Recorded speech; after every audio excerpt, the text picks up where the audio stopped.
చెవిన పడి ఆత్మజ్యోతి వెలిగెనది. మ్రోగింది బాబా మురళి,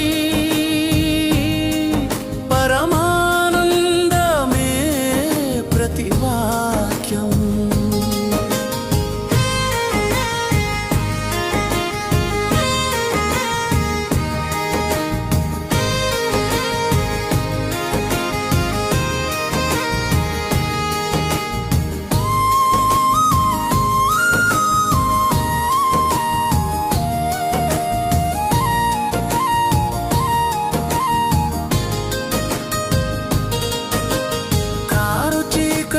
కలియుగ రాత్రిలో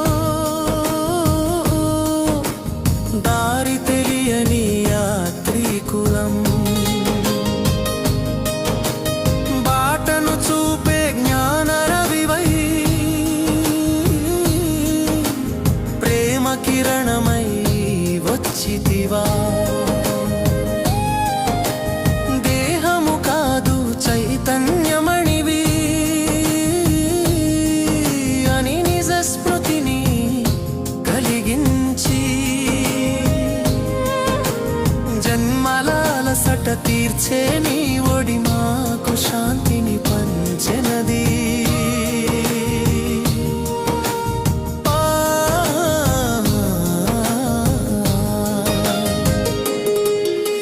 మ్రోగింది బాబా మురళి, పారవశ్యమే అమృతవాణి మా చెవిన పడి ఆత్మజ్యోతి వెలిగెనది. మ్రోగింది బాబా మురళి, పరమానందమే ప్రతివాక్యం.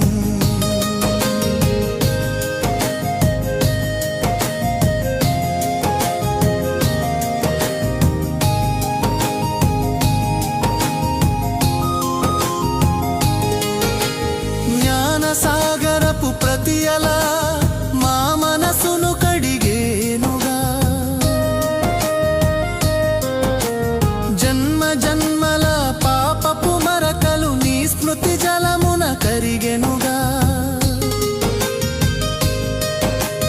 రాతిని సైతం రత్నము చేసే అద్భుత స్పర్శ నీ పలుకు. మానవుల నుండి దేవతలుగా మలిచే మంత్రము నీ పిలుపు.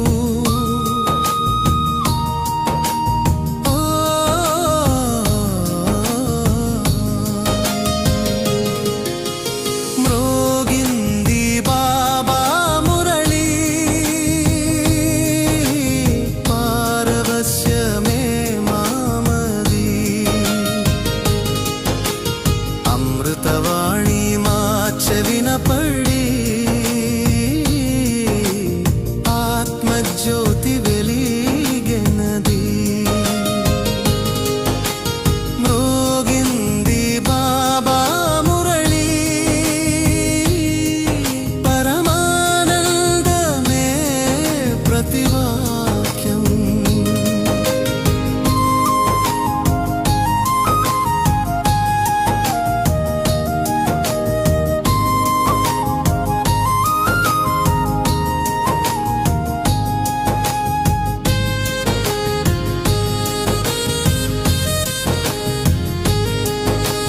స్వర్ణయుగ సామ్రాజ్యపు కిరీటం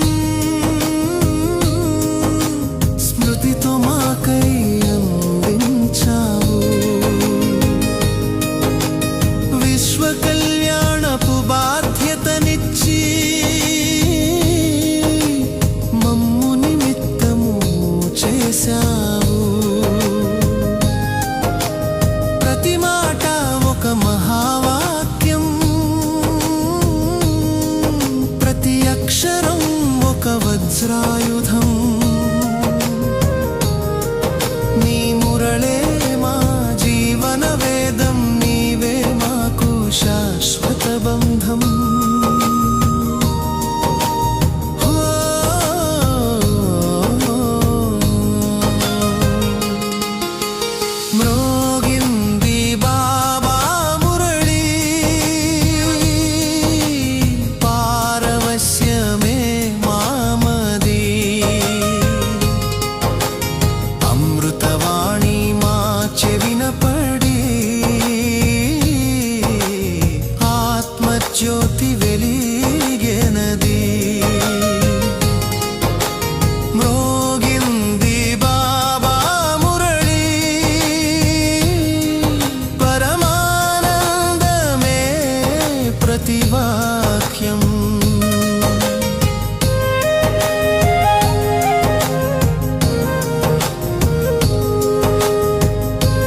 ఓం శాంతి. మధురమైన పిల్లలారా, బేహద్దు తండ్రిని స్మృతి చేయాలి. ఇది గుప్త విషయము. స్మృతి ద్వారా స్మృతి లభిస్తుంది. ఎవరు స్మృతి చెయ్యరో వారిని తండ్రి మాత్రం ఎలా స్మృతి చేస్తారు? ప్రశ్న: కల్పమంతటిలో ఎప్పుడూ చదివించని ఏ చదువును సంగమయుగంలో పిల్లలు మీరు చదువుతూ ఉన్నారు? జవాబు: జీవించి ఉండగానే శరీరం నుంచి భిన్నంగా అయ్యే, అంటే శవంగా అయ్యే చదువును ఇప్పుడు చదువుతారు. ఎందుకంటే మీరు కర్మాతీతులుగా అవ్వాలి. శరీరంలో ఉన్నంత వరకు తప్పకుండా కర్మలు చేసే తీరాలి. మనస్సు కూడా శరీరం లేనప్పుడు నిష్క్రియగా అవుతుంది. కనుక మన్జీత్ జగజ్జీతులు భావించడం కాదు, మాయా జీతే జగజ్జీత్గా అవుతారు. ఓం శాంతి. తండ్రి కూర్చొని పిల్లలకు అర్థం చేయిస్తూ ఉన్నారు.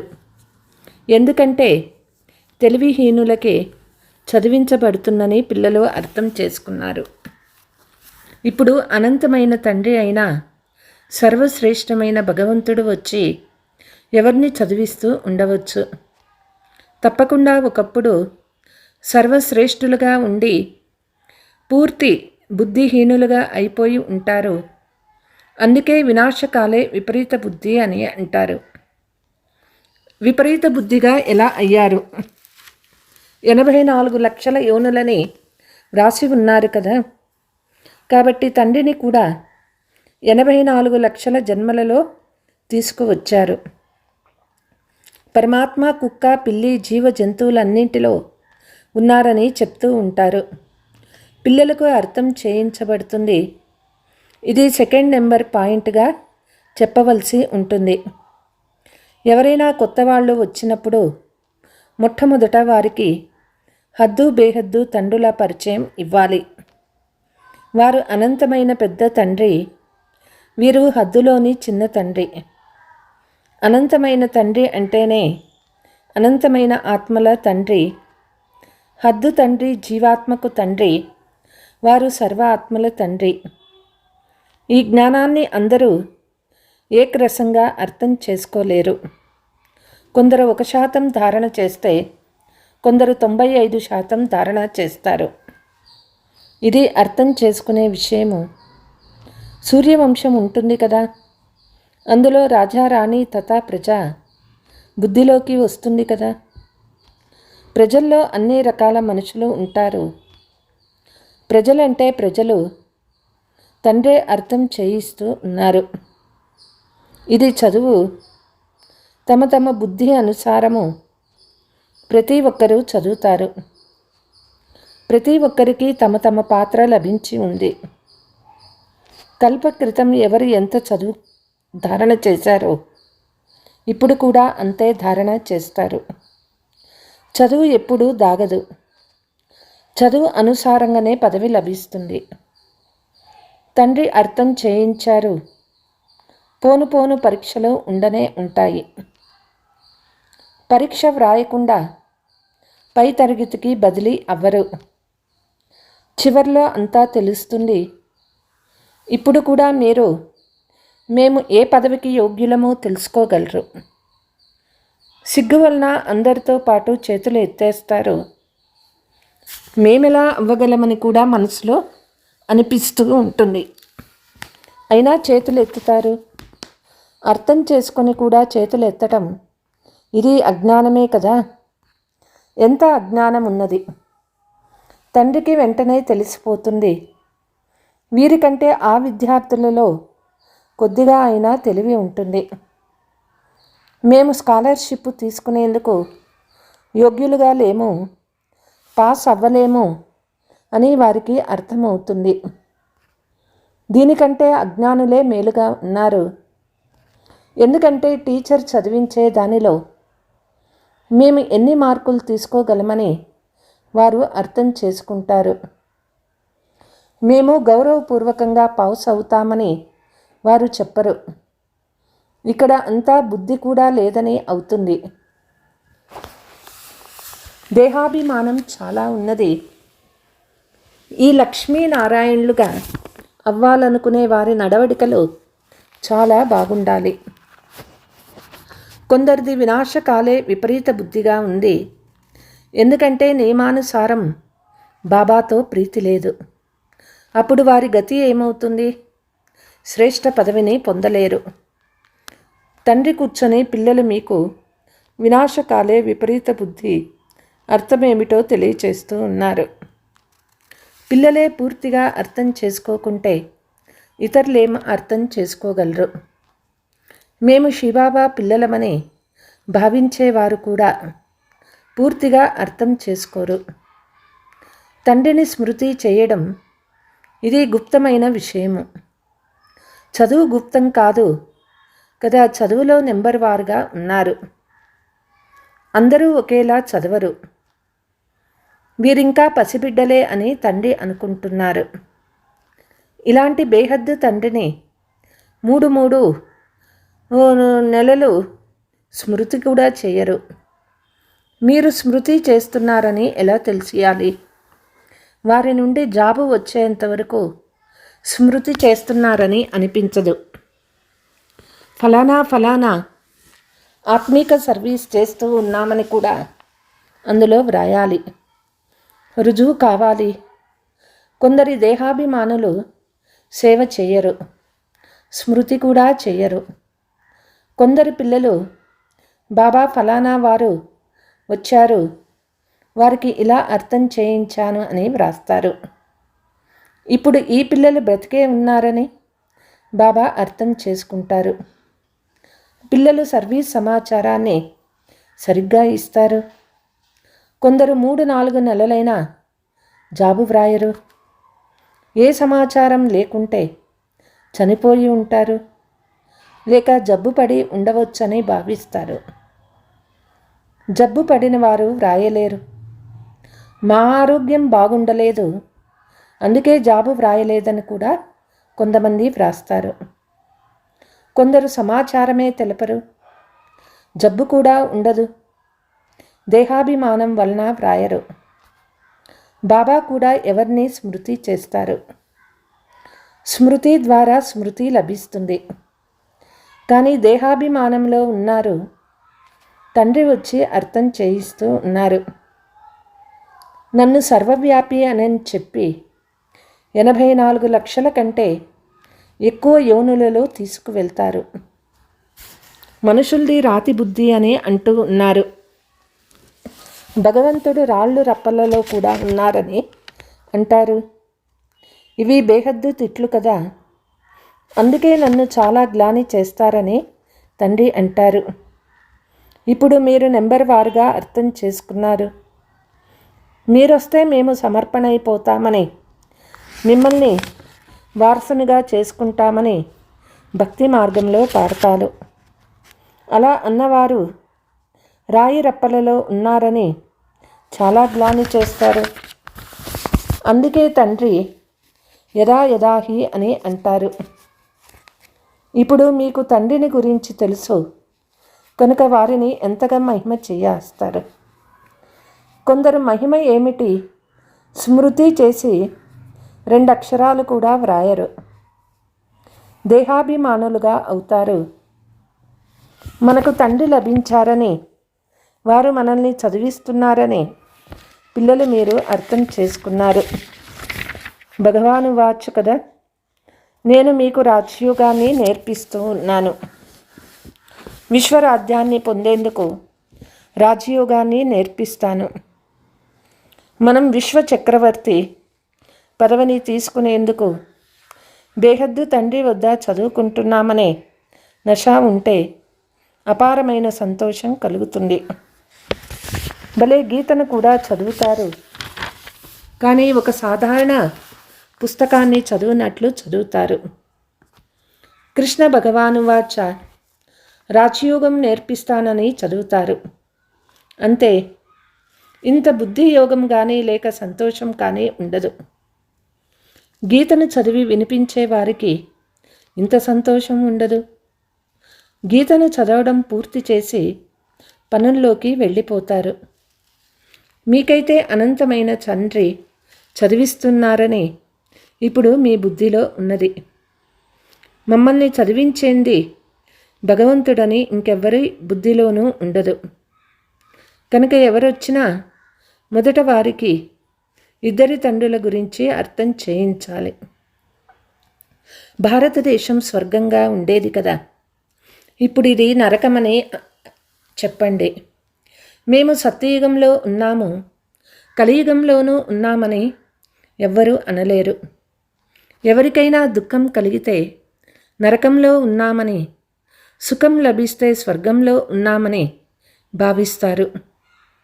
చాలామంది దుఃఖంలో ఉన్నవారు నరకంలో ఉన్నారని, మేము చాలా సుఖంలో ఉన్నామని, మాకు మెహళ్ళు వాహనాలు అన్నీ ఉన్నాయని అంటూ ఉంటారు. వారు బాహ్య సుఖాన్ని చూస్తారు కదా. సత్యయుగంలోని సుఖము ఇక్కడ ఉండదని మీకు తెలుసు. బంగారు యుగాన్ని ఇనుప యుగమని అన్నా, లేక ఇనుప యుగాన్ని బంగారు యుగమని అన్నా ఒకటే అని అనుకోరాదు.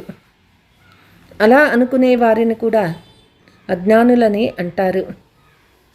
మొట్టమొదట తండ్రి గురించి తెలిపియాలి. తండ్రే తన పరిచయం ఇస్తారు, ఇతరులెవ్వరికీ తెలియదు. పరమాత్మ సర్వవ్యాపి అని అంటారు. ఆత్మ పరమాత్మల రూపం ఒక్కటేనని మీరు చిత్రాలలో చూపిస్తారు. వారు కూడా ఆత్మనే కానీ వారిని పరమాత్మ అని అంటారు. పరమాత్మ అని అంటారు. నేను ఎలా వస్తాను అని తండ్రి కూర్చొని అర్థం చేయిస్తూ ఉన్నారు. ఆత్మలన్నీ అక్కడ పరంధామంలో ఉంటాయి. ఈ విషయాలు వెలుపలి వారెవ్వరూ అర్థం చేసుకోలేరు. భాష కూడా చాలా సహజమైనదే. గీతలో శ్రీకృష్ణుని పేరు వేసేశారు. ఇప్పుడు కృష్ణుడు గీతను వినిపించడు. నన్నొక్కరినే స్మృతి చేయమని ఇతడు అందరికీ చెప్పలేడు. దేహదారుల స్మృతి ద్వారా పాపాలు నశించవు. కృష్ణ భగవాను వాచ, దేహ సర్వ సంబంధాలను త్యాగం చేసి నన్నొక్కరిని స్మృతి చేయండి. కానీ దేహ సంబంధాలు కృష్ణునికి కూడా ఉన్నాయి కదా. అంతేకాక వారు చిన్న బాలుడు కదా. ఇది కూడా ఎంత పెద్ద తప్పు. ఈ ఒక్క తప్పు కారణంగా ఎంత తేడా వచ్చేస్తుంది. పరమాత్మ సర్వవ్యాపి కాదు, అందుకే వారిని సర్వుల సద్గతి దాత అని అంటారు. వారు దుర్గతిని కూడా పొందుతారు. పరమాత్మ ఎప్పుడైనా దుర్గతి పాలవుతారా? ఇవన్నీ విచారసాగర మథనం చేయాల్సిన విషయాలు. సమయాన్ని వ్యర్థం చేయడం కాదు. మనుషులు మాకు తీరిక లేదని అంటారు. వచ్చి కోర్సు తీసుకోమంటే టైం లేదని చెప్తారు. 2 రోజులు వస్తే 4 రోజులు రారు. చదువుకోకుంటే లక్ష్మీనారాయణలే ఎట్లా అవ్వగలరు? మాయపూరు చాలా ఉంది. బాబా అర్థం చేయిస్తూ ఉన్నారు.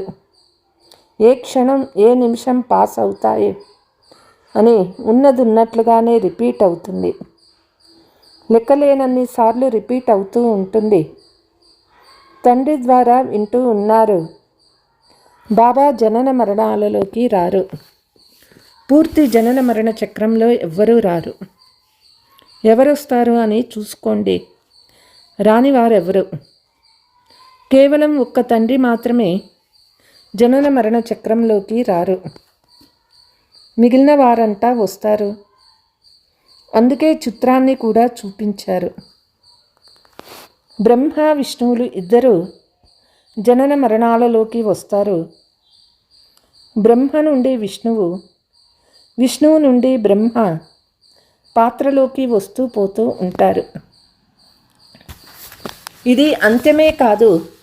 ఈ చిత్రాన్ని అందరూ చూసి అర్థం చేసుకుంటారు. ఇది చాలా సహజంగా అర్థం చేసుకునే విషయము. మనమే బ్రాహ్మణులం, క్షత్రియులం, వైశ్యులం, శూద్రులుగా అవుతామని బుద్ధిలో ఉండాలి. మళ్ళీ తండ్రి రాగానే బ్రాహ్మణులుగా అవుతాము. ఈ విషయాలు గుర్తు చేసుకున్న స్వదర్శన చక్రధారులుగా అవుతారు. చాలామందికి జ్ఞాపకం ఉండదు. బ్రాహ్మణులు మీరే స్వదర్శన చక్రధారీలుగా అవుతారు. దేవతలు స్వదర్శన చక్రధారీలు అవ్వరు. ఈ చక్రము ఎలా తిరుగుతూ ఉందో తెలుసుకునేందుకు దేవతలుగా అయ్యారు. వాస్తవానికి ఏ మనుషులు స్వదర్శన చక్రధారులని పిలిపించుకునే అర్హత లేదు. ఇది మానుషుల లోకము, మృత్యులోకమే వేరు. ఎలాగైతే భారతీయ ఆచారాలు అలవాట్లు వేరుగా ఉన్నాయో అలా అందరివి వేరువేరుగా ఉంటాయి. దేవతల ఆచారాలు అలవాట్లు వేరే, మృత్యులోక మనుషుల అలవాట్లు ఆచారాలు వేరే. ఇద్దరికీ రాత్రికి పగలు ఉన్నంత వ్యత్యాసం ఉంది. అందుకే మేము పతితులము అని అందరూ ఓ భగవంతుడా, పతిత ప్రపంచంలో ఉన్న మా అందరినీ పావనంగా చేయమని వేడుకుంటారు. ఇప్పటికీ 5000 సంవత్సరాల క్రితం పావన ప్రపంచం ఉండేదని, దాన్ని సత్యయుగమని అంటారని ఇప్పుడు మీ బుద్ధిలో ఉంది. త్రేతాయుగాన్ని అలా అనరు. సత్యయుగము ఫస్ట్ క్లాసు, త్రేతాయుగము సెకండ్ క్లాసు. తండ్రి అర్థం చేయించారు కాబట్టి ఒక్కొక్క విషయాన్ని బాగా ధారణ చేయాలి. ఎవరైనా వచ్చి వింటే ఆశ్చర్యపడాలి. కొంతమంది విని ఆశ్చర్యపడతారు, కానీ వారికి పురుషార్థం చేసేందుకు తీరిక ఉండదు. ఇక్కడ మీరు చెప్పే ఈ మాటలు వింటారు. పవిత్రంగా ఉండాలి. మనుషులను పతితంగా చేసేది కామ వికారమే. దీన్ని జయిస్తే మీరు జగజ్జీత్గా అవుతారు.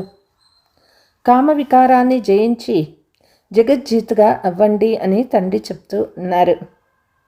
మనుషులు మనస్సును జయించి జగజ్జీత్గా అవ్వండి, మనస్సుని వశం చేసుకోండి అని అంటారు. శరీరం లేనప్పుడు మనస్సు నిస్సంకల్పంగా తయారవుతుంది. మనస్సు దేహము లభించేది కర్మలు చేసేందుకే. అలాంటప్పుడు కర్మాతీత స్థితిలో ఎలా ఉంటారు? కర్మాతీత స్థితి అని శవాలను అంటారు. బ్రతికుండే శవాలు అంటే శరీరం నుండి భిన్నగా ఉండడం. ఇప్పుడు తండ్రి మీకు శరీరం నుండి భిన్నమయ్యి చదువు చదివిస్తూ ఉన్నారు. శరీరం వేరే, ఆత్మ వేరే. ఆత్మ పరంధామ నివాసి. ఆత్మ శరీరంలోకి వచ్చినప్పుడే మనిషి అని పిలువబడతారు. శరీరం లభించింది కర్మలు చేసేందుకే. ఒక శరీరం పోతే కర్మలు చేసేందుకు ఆత్మ మరో శరీరాన్ని తీసుకోవలసి ఉంటుంది. కర్మలు చేయనవసరం లేనప్పుడు శాంతిగా ఉంటారు. మూలవతనంలో కర్మలు ఉండవు. సృష్టి చక్రం తిరుగుతూ ఉంటుంది. తండ్రిని సృష్టి చక్రాన్ని తెలుసుకోవాలి. దీనినే జ్ఞానమని అంటారు. ఈ కళ్ళు పతితంగా ఉన్నంత వరకు పవిత్రమైన వస్తువు కనిపించదు. అందుకు జ్ఞానం 3వ నేత్రం కావాలి. కర్మాతీత స్థితిని పొందినప్పుడు, అంటే దేవతలుగా అయినప్పుడు, ఈ స్థూల కళ్ళతో దేవతల్ని చూస్తూ ఉంటారు. పోతే ఇప్పుడు ఈ కళ్ళతో కృష్ణుణ్ణి చూడలేరు. సాక్షాత్కారం చేసుకున్న దాని ద్వారా ఏమీ ప్రాప్తించదు. అల్పకాలపు సంతోషం ఉంటుంది, కోరిక తీరుతుంది. ఈ డ్రామాలో సాక్షాత్కారం కూడా రచింపబడి ఉంది. దీనివల్ల ఎలాంటి ప్రాప్తి జరగదు. అచ్చా, मीठे मीठे सिकीलते बच्चों प्रति मात पिता बाप दादा का याद प्यार और गुड मॉर्निंग। रूहानी बाप की रूहानी बच्चों को नमस्ते। हम रूहानी बच्चों की रूहानी मात पिता बाप दादा को याद प्यार गुड मॉर्निंग नमस्ते नमस्ते। धारणा, నేను శరీరం నుండి భిన్నమైన ఆత్మను. జీవించి ఉండి ఈ శరీరంలో ఉంటున్న శవం వలె ఉండి స్థితిని అభ్యాసం చేసి కర్మాతీత స్థితిని తయారు చేసుకోవాలి. సర్వీస్కి రుజువు ఇవ్వాలి. దేహాభిమానాన్ని వదిలి సత్యసత్యమైన సమాచారాన్ని బాబాకు ఇవ్వాలి. గౌరవపూర్వకంగా ఉత్తీర్ణులయ్యేందుకు పురుషార్థం చేయాలి. వరదానము: తమ శాంతి స్వరూప స్థితి ద్వారా శాంతి కిరణాలను వ్యాపింపచేసే మాస్టర్ శాంతి సాగర్ భవ. వర్తమాన సమయంలో విశ్వంలోని మెజారిటీ ఆత్మలకు అన్నిటికంటే ఎక్కువగా సత్యమైన శాంతి యొక్క అవసరం ఉంది. అశాంతి యొక్క అనేక కారణాలే రోజురోజుకు పెరుగుతూ ఉన్నాయి, ఇంకా పెరుగుతూ ఉంటాయి. స్వయం అశాంతిగా లేకున్నా ఇతరుల అశాంతి యొక్క వాయుమండలము, వాతావరణము శాంతి స్థితిలో కూర్చోనివ్వవు. అశాంతి వల్ల కలిగే టెన్షన్ యొక్క అనుభవం పెరగనున్నది. ఇటువంటి సమయంలో మాస్టర్ శాంతి సాగర్ పిల్లలైన మీరు అశాంతి సంకల్పాలను మర్జ్ చేసి విశేషంగా శాంతి వైబ్రేషన్లను వ్యాపింపచేయండి. స్లోగన్: తండ్రి యొక్క సర్వగుణాలను అనుభవం చేసేందుకు సదా జ్ఞాన సూర్యుని సన్ముఖంలో ఉండండి. అవ్యక్త సూచన: ఇప్పుడు సమయం యొక్క పొదుపు, సంకల్పాల పొదుపు, శక్తి యొక్క పొదుపు కొరకు ప్లాన్ తయారు చేసి బిందు రూప స్థితిని పెంచుకోండి.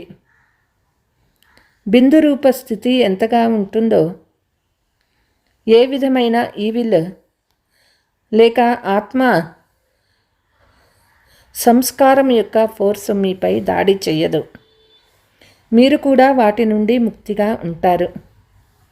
మీ శక్తి స్వరూపం వారిని కూడా ముక్తులుగా చేస్తుంది. ఓం శాంతి.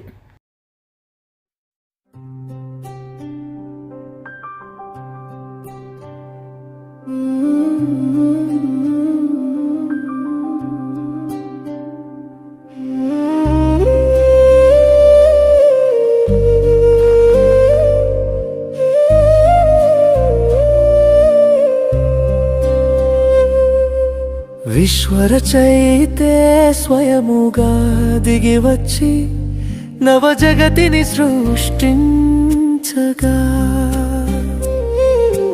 కాబోయే ఆ స్వర్ణయుగానికి యజమానులము మనమే కదా. విధిరాతను మార్చే విధాతతో ఈ బంధం ఎంతో గొప్పది కదా. విశ్వరచయితే స్వయముగా దిగి వచ్చి నవ జగతిని సృష్టించగా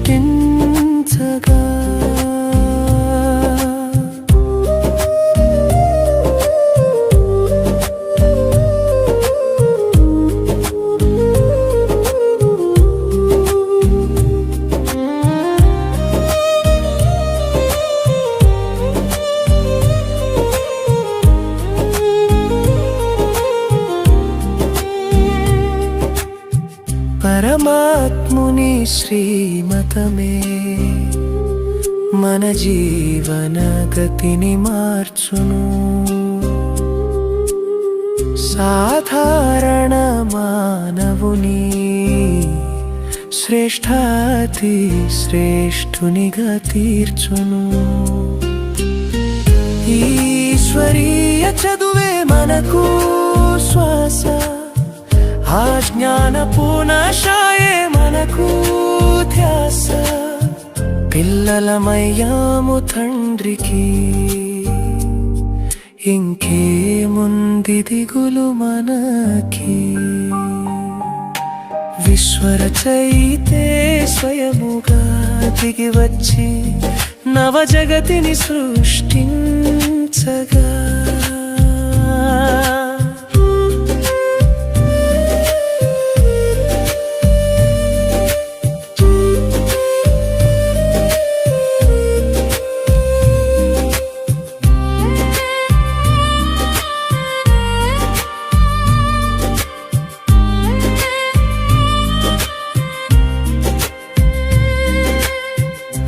రాజయోగపు తపస్సులో పాత దేహ స్మృతిని వీడెదము. దివ్య గుణాల సంపదతో దేవతలుగా మనము మారెదము. ఇప్పుడు సంగమయుగ సాధన, రేపు సత్యయుగ పాలన. ఇదే మన అంతిమ గమ్యం, స్వర్గధామమే మన రాజ్యం. విశ్వరచయితే స్వయముగా దిగి వచ్చి నవ జగతిని సృష్టించగా, కాబోయే ఆ స్వర్ణయుగానికి యజమానులము మనమే కదా. విధిరాతను మార్చే విధాతతో ఈ బంధం ఎంతో గొప్పది కదా. విశ్వరచయితే స్వయముగా దిగి వచ్చి నవ జగతిని సృష్టించగా,